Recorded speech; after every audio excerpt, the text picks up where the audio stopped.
श्री शिवाय नमस्तुभ्यम। हर हर महादेव। प्रत्येक माह के कृष्ण पक्ष की चतुर्दशी तिथि को मनाए जाने वाली शिवरात्रि का विशेष महत्व है, परंतु भाद्रपद मास की मासिक शिवरात्रि भगवान शिव और माता पार्वती की कृपा प्राप्त करने का विशेष अवसर मानी जाती है। इस दिन विशेष रूप से गुरु पुष्य योग का संयोग बन रहा है, जो इसे और भी शुभ और फलदायी बनाता है।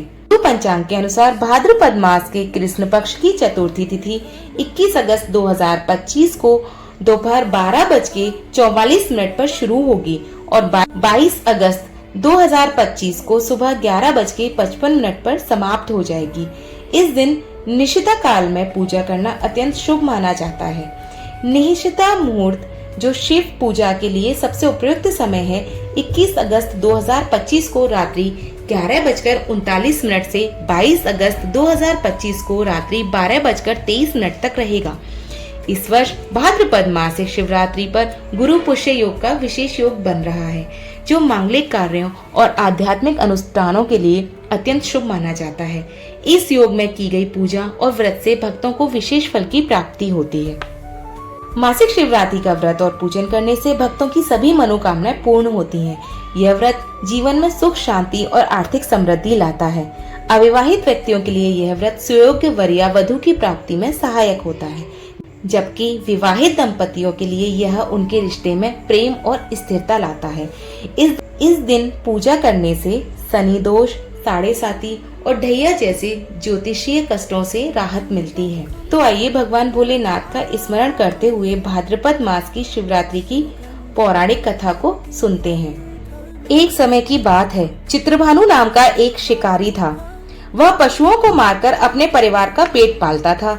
एक बार चित्रभानु पर एक साहूकार का ऋण चढ़ गया, लेकिन कर्जा वक्त पर न चुका पाने के कारण साहूकार अत्यंत क्रोधित हो गया और गुस्से में उसने शिकारी को शिव मठ में बंदी बना लिया। संयोगवश उस दिन शिवरात्रि थी। ऐसे में बंदी शिकारी ने शिव मठ में उस दिन शिवरात्रि व्रत कथा का रसपान कर लिया।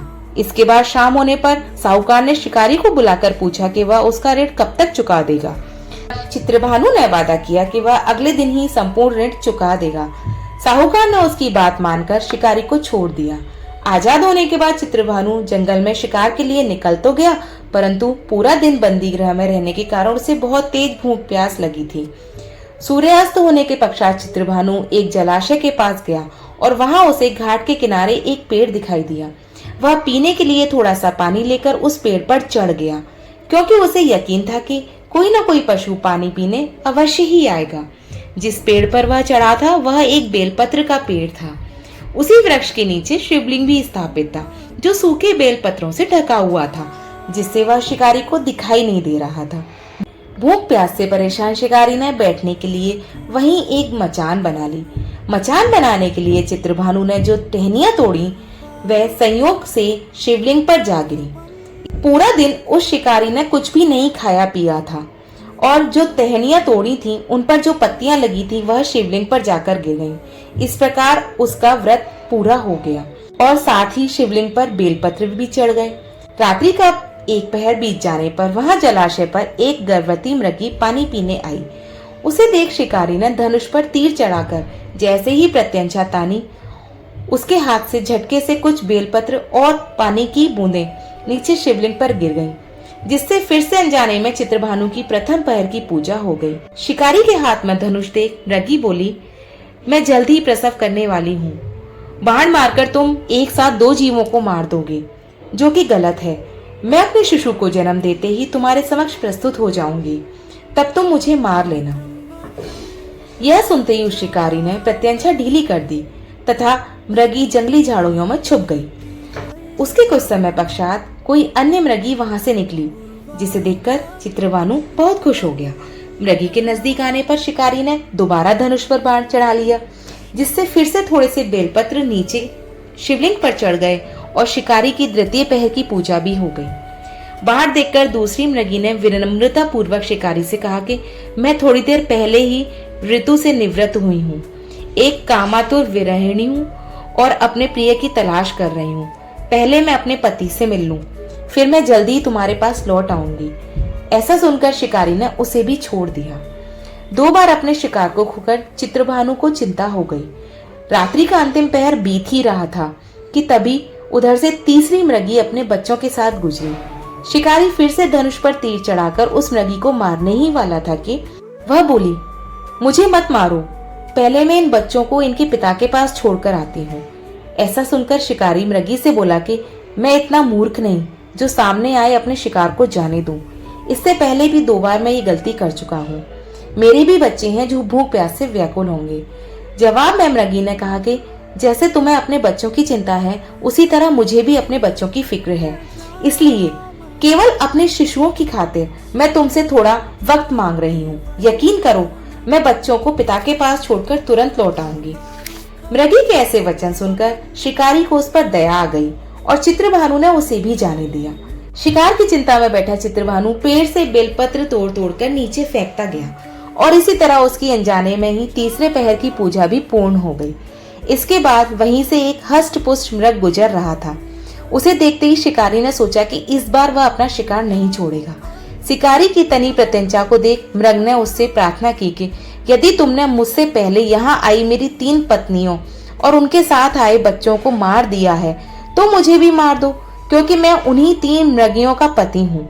परंतु अगर मेरी तीनों पत्नियों को तुमने जीवन दान दिया है तो तुम मुझ पर भी कृपा करो और मुझे थोड़ा सा जीवन दान दे दो, ताकि मैं अपनी पत्नी और बच्चों से मिलकर तुम्हारे सामने आ सकूं।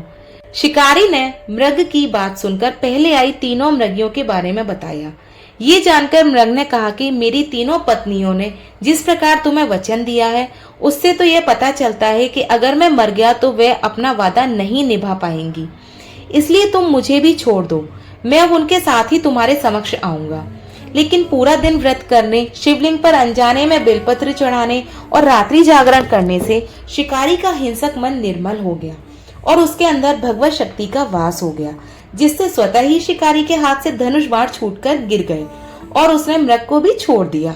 वचनबद्ध मृग थोड़ी देर बाद अपने पूरे परिवार के साथ शिकारी के सामने उपस्थित हो गया।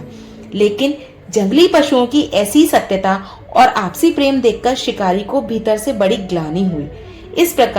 इस कारण चित्रभान की आंखों से आंसू बहने लगे और उसने संपूर्ण मृग परिवार को छोड़ दिया। इसके बाद उस शिकारी का मन सदा के लिए निर्मल हो गया। इस संपूर्ण घटना को देवलोक से सभी देवतागण देख रहे थे। तब भगवान भोलेनाथ ने शिकारी की दयालुता से खुश होकर तुरंत उसे दर्शन दिए, साथ ही शिकारी को सुख समृद्धि का वरदान दिया। आपको बता दें कि यह वही गुह नामक व्यक्ति था जिसके साथ प्रभु श्री राम की मृत्यु हुई थी। जिस प्रकार भगवान ने चित्रभानु पर अपनी कृपा दृष्टि बरसाई, उसी प्रकार इस व्रत को करने वाले प्रत्येक व्यक्ति पर अपनी कृपा दृष्टि बनाए रखें। जोर से बोलिए हर हर महादेव, श्री शिवाय नमस्तुभ्यम। दोस्तों, अगर आपने ये कहानी पूरी सुनी है तो कमेंट में हर हर महादेव का नारा अवश्य लगाएं।